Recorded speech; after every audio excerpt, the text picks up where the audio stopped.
Hello, my friends, and I welcome you to the program shortly scheduled by around 9 a.m. Indian Standard Time, a discussion with Tapan Ghosh of the Hindu Samahati of West Bengal, who needs no introduction, and this discussion about the plight of the Hindus of Bengal. When you look at the plight of the Hindus in Bengal, you can see that it is a kind of a replay of what has already been experienced by Hindu minorities. Whether it is about the Hindu minorities left back in East Pakistan, and whether it is the Hindu minorities who are left in West Pakistan, as well as whether it is the Hindu minorities facing the Islamist insurgents that led to the exodus of the millions so Kashmiri Hindu minorities, Buddhist minorities, and the Sikhs from the Kashmir Valley. So when we look at it, we see that it rather fits in a pattern where there is, in fact, we have to acknowledge it, that there is, in fact, a common denominator of the Hindus being pushed and pushed. It's never the other way around. And when they're pushed and pushed to the point, at one point, they buckle under the pressure with no options, and an exodus results out of it, which is towards where the Hindu society in Bengal is being gradually persuaded towards. And the other thing is that we will have to try to understand the entire problem as a part of a global picture. When the secularists discuss about any kind of these problems that Hindus face, they immediately try to downplay it, to befuddle your understanding, as though there were two communities, and they assume a moral high horse and start talking about, give up your kind of a meaningless fight. And this actually appeals to the less informed observers and the less informed Hindus. So, what is actually happening on the other hand, if you go into the details of it, it rather fits well with what happens to any community, whether they are Hindus, whether they are Christians, whether they are Buddhists, be it any community, any faith, whether they are Jews, wherever they are in a vulnerable position, especially demographic vulnerability, we find that it is a verifiable fact that throughout the world, such minorities, especially the minorities or entities, the non-Islamic entities, you can see that they are going through a lot of suffering. You can see that in Egypt with the Coptic Christians. You can see that with the Syrian Christians. You can see that with minority Buddhists.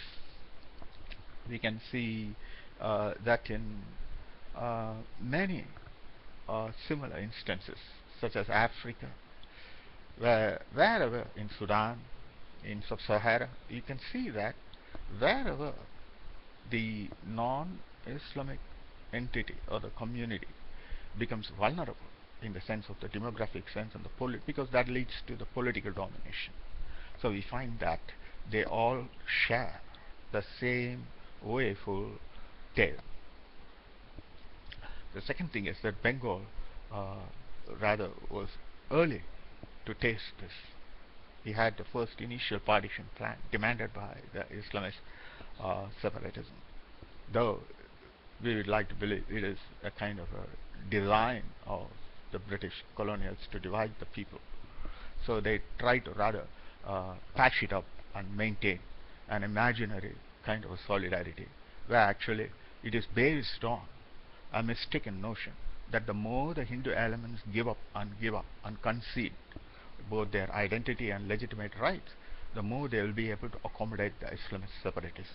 But what actually happened was, the more under this Gandhian momentum, where the Hindus were asked, in the sake of the larger national interest, this is also rather of late we observe is being done under in contemporary Hindu nationalist circles. The idea is that the more you give up your demands, the more you give up your identities, the other party will be able to appreciate that and come join the national mainstream. But what actually happened was, when more and more the Hindus were giving up and going along this self-abnegatory kind of relinquishment of even their most legitimate, such as security and such things, when they're going easy on it and giving it up, the more the other side was mopping it up and increasing and stepping up the demand till a point when it becomes clear that Islamist separatism, what it was seeking, has been given, which is domination. You'll see the other common denominator throughout the world.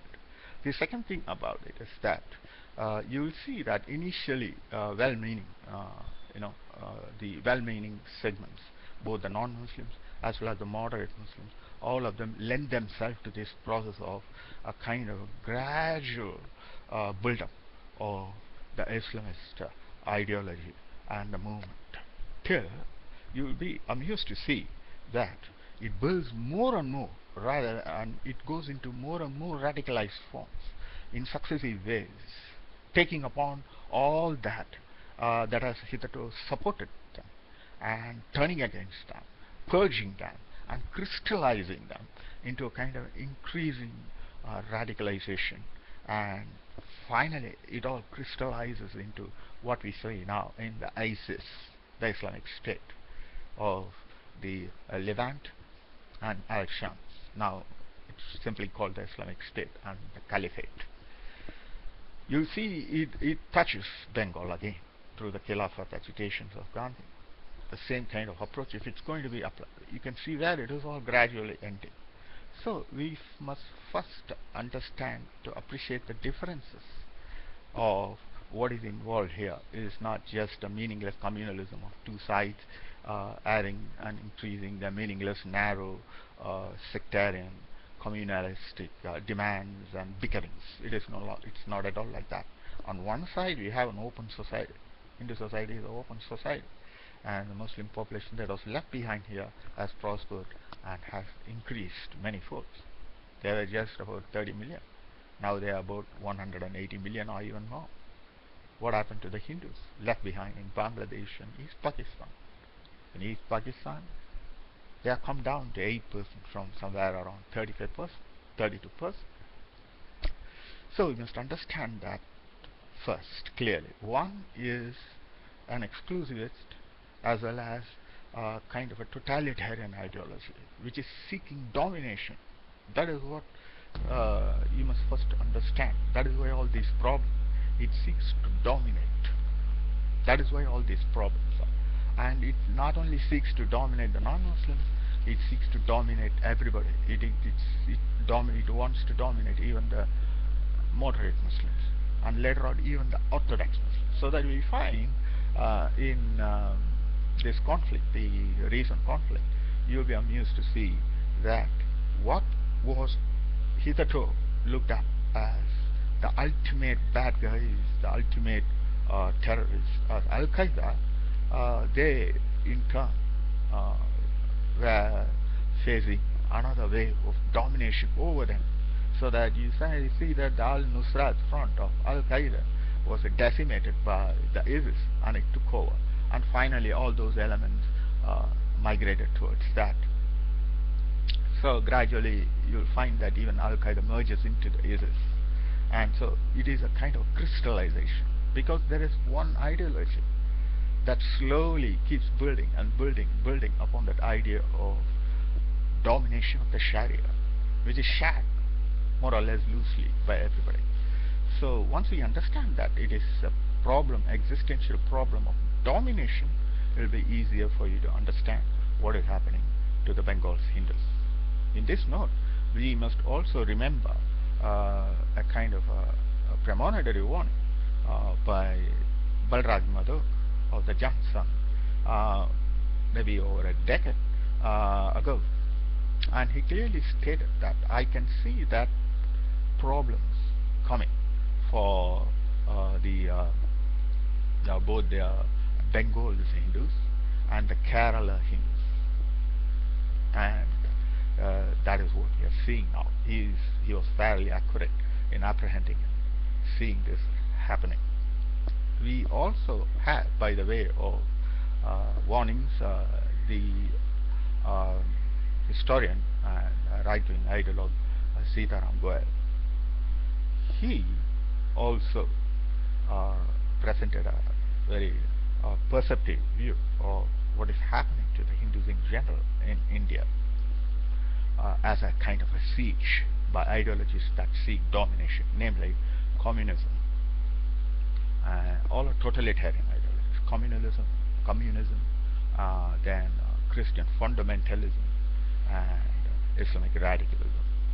But of these three, you will find that communism has been squarely defeated and is almost into the dustbins of history and will not be able to pose as an existential threat except for this sad uh, happenstance that the Bengal's Hindus have lent themselves to the Marxists for so long that they have been literally thrown to the walls, creating conditions where whether they face it up or not is the issue. If they wake up and face up the coming threats and unite together, they may be able to tide through the storm.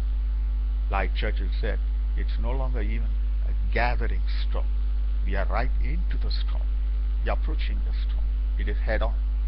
And about this last one, even about Christianity, you can see he was right. Sitaram Goel saw that it will no longer pose a serious threat. Of course, evangelism is a threat, but you can see that it's a post-Christian world in the West, and it's only a matter of time that the enlightened also catches up with the church captives of Indian Christendom, who are going to anyway, follow that trend. And he was rather pessimistic about Hindu society's ability to navigate through this Islamist challenge, and unfortunately this is coming at rather a pinnacle of the rise of global Islamist ideology, which is gearing up to simultaneously face colossal forces both of the West, of Russia, into China, into India. It is a simultaneous war. It has the capacity to simultaneously launch war at many fronts.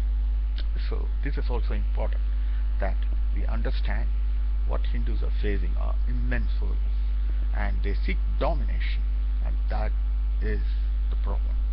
And if you're going to concede, or if you're going to make any kind of weak compromises, that domination is being granted grounds, and it is going to build up and build up its momentum till it starts crushing even the moderate Muslims and marginalize them and destroy the secular Muslims and build up into radical forms that in turn will be put a pressure, purged, and gradually a crystallized form of a kind of a shocking, inhumane radicalism and fundamentalism and totalitarianism is obtained, as we see in the ISIS and the Caliphate.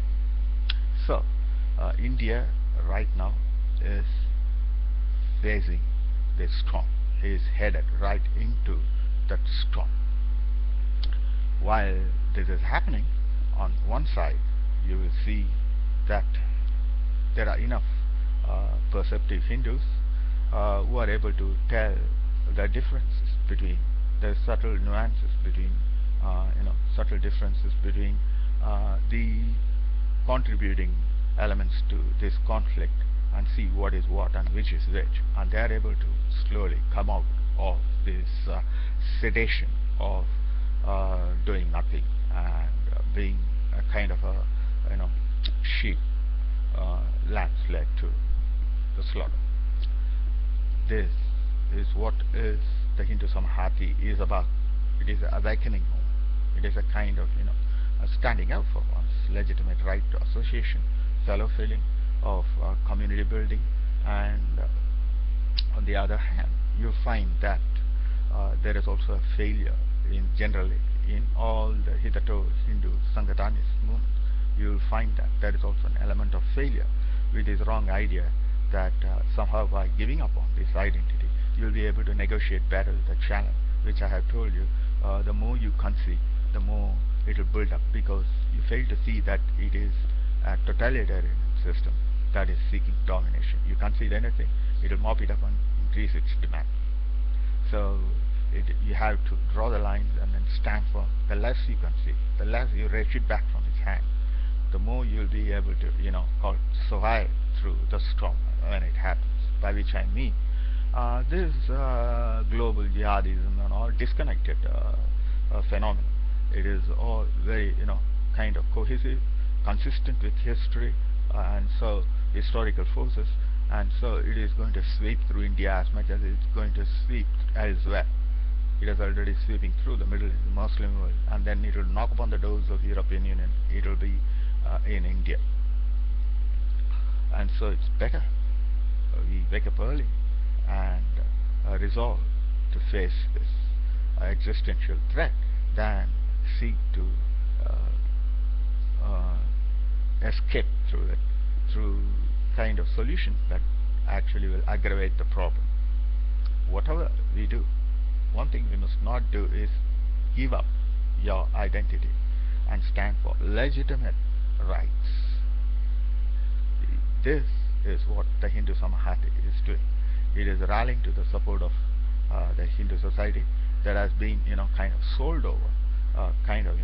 First they agreed to be complacent with what was happening, like their increasing marginalization, and all this in turn leading towards a point of no return, where there are, widespread sectarian conflicts, and then mass displacement of people, and then finally eventually an exodus when the Hindu society buckles under this pressure, as we saw in Kashmir.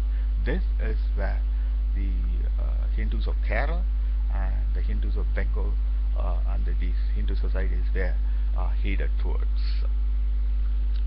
I welcome you to this program where Tapan will be presenting you to what is actually happening on the ground. 9 a.m. Indian Standard Time, discussion on the plight of the Hindus of West Bengal with Tapan Ghosh, the president of Hindu Samahati. Vande Mataram.